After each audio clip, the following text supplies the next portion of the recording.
Let's just start at the beginning. We know that last Tuesday, July 21st, the U.S. government told the Chinese consulate that they should close all of their operations by Friday, July 24th. And so it basically gave the Chinese consulate in Houston about 72 hours to leave the city of Houston. And the stated reason for that, what Deputy Secretary of State Stephen Biegun said, was that there were increasingly aggressive moves by China, such as commercial espionage, unequal treatment of our diplomats and other U.S. citizens who were doing business with China, and an abuse of United States academic freedom that had led to this decision to close the consulate. One could imagine with the current U.S. China relationship, that argument being made about any of the places where the Chinese government has a consulate in the United States. So the Chinese government actually has several consulates.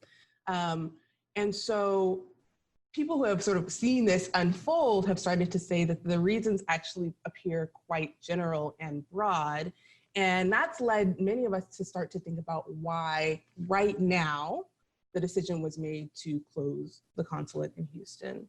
It's difficult to imagine that it doesn't have something to do with the increasing amount of competitiveness between Donald Trump and Joe Biden. And so we know that there are now less than 100 days until the presidential election in the United States. And we know that China has consistently been used, even before this electoral race, as sometimes a scapegoat, sometimes a topic that is known to sort of rally up nationalist sentiment in the United States. And if that's the case, then it can't be ignored that there seems to be political motivation behind closing the consulate. Beyond that, we'll have to continue to monitor the situation to see if there were activities going on at the consulate that we didn't know about that also led to the specific closure of Houston. Anytime you close a consulate, you do some sort of damage to a bilateral relationship. But some have thought that actually the choice to close Houston was made in order to take the least amount of risk when you consider there are Chinese consulates in New York, Chicago, San Francisco, LA. And many have said that those other cities are actually more crucial to the U.S.-China relationship. And so perhaps this is a move to sort of choose the one that will have the least impact. The U.S. government, the Deputy Secretary of State, and others have said that some of this decision is related to concerns about espionage, Chinese espionage in the United States. If there's something very specific about the extent to which that was happening in Houston, or the extent to which the Houston consulate was causing that type of an activity, then that particular information has not been made abundantly clear to the public. Houston is, if not necessarily the city with the largest implications for the U.S. trade relationship with China, definitely a city of symbolic significance. There's an iconic sort of video clip or picture of Deng Xiaoping, who in 1979 made his first state visit to the United States. It was right after the normalization of U.S.-China relations. And he's at a rodeo, he's wearing a cowboy hat.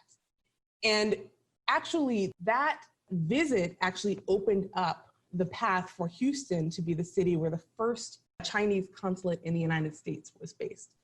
So the consulate in Houston has always had sort of a historical symbolism and significance. Houston's also the city where in 2002, Yao Ming, who is an iconic Chinese basketball player, was recruited to play with the Houston Rockets.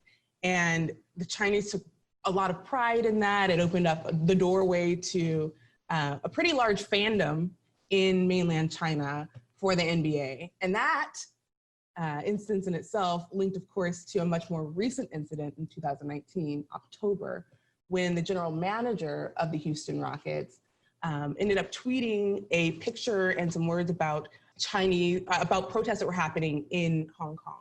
And Houston was sort of at the center, the epicenter of all of this happening. And so symbolically, there's probably something there in the decision to close the Houston consulate.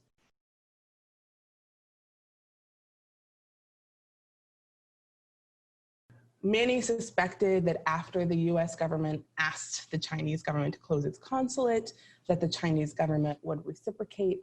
That did end up happening. Some suspected that actually the consulate in Wuhan would be asked to close, but instead, the Chinese government chose Chengdu. Chengdu is the capital of Sichuan province. It is considered to be about the same in terms of its impact on the U.S. China trade relationship. But I think we have to see the Chinese government making the decision to ask the United States to close its consulate as a refusal to be seen as weak. And the need for the CCP to do that is completely centered around the need to be seen strong domestically. The way that sort of government to people relations operate in China is very much based on one of the state continually demonstrating its competence and ability to govern in a way that is best for Chinese citizens, in a way that projects Chinese authority not only within China, but abroad. That leadership is unwilling to be seen as being forced into a corner by the Trump administration.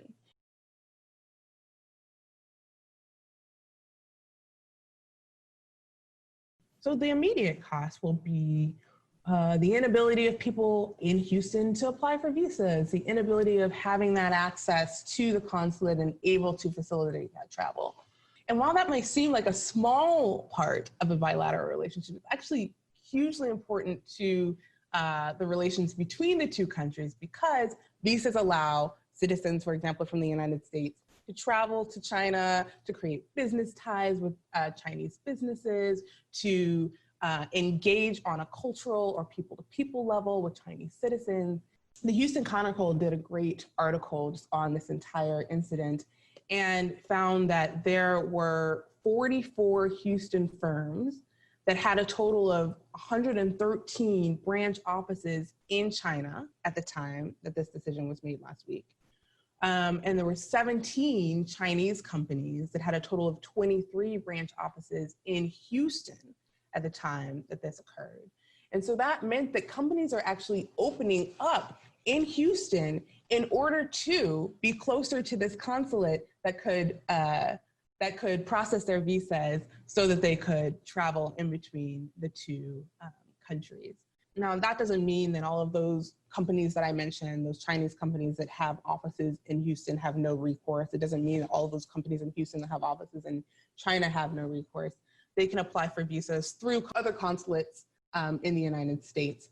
But since those are further away, it means that they'll either have to use couriers or they'll have to make trips themselves to those consulates in order to process the visas, which is more work. So of course, it's something that's going to be felt by those companies.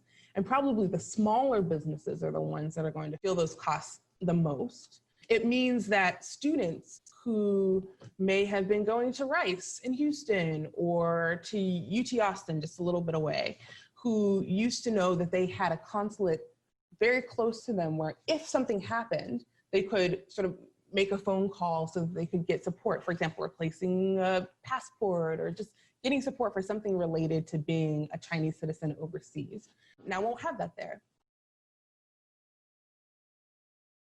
In the larger scheme of things, I think that there are some grander repercussions for the decision that was made. So first of all, as I mentioned, consulates are at their core diplomatic missions. They're places where diplomacy takes place.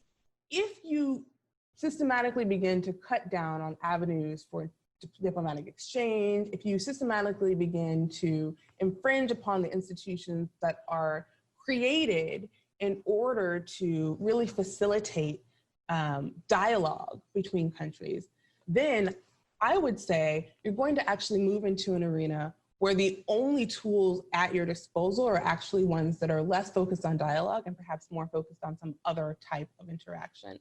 And because the United States and China are increasingly in an antagonistic relationship, we have to ask ourselves, does that mean that we're going to start relying more on tools that would create greater friction if we don't have those diplomatic resources to draw on? Now, of course, there's a question of in the rising tensions, how much productive, influential diplomacy was even happening between the two sides at this point in time.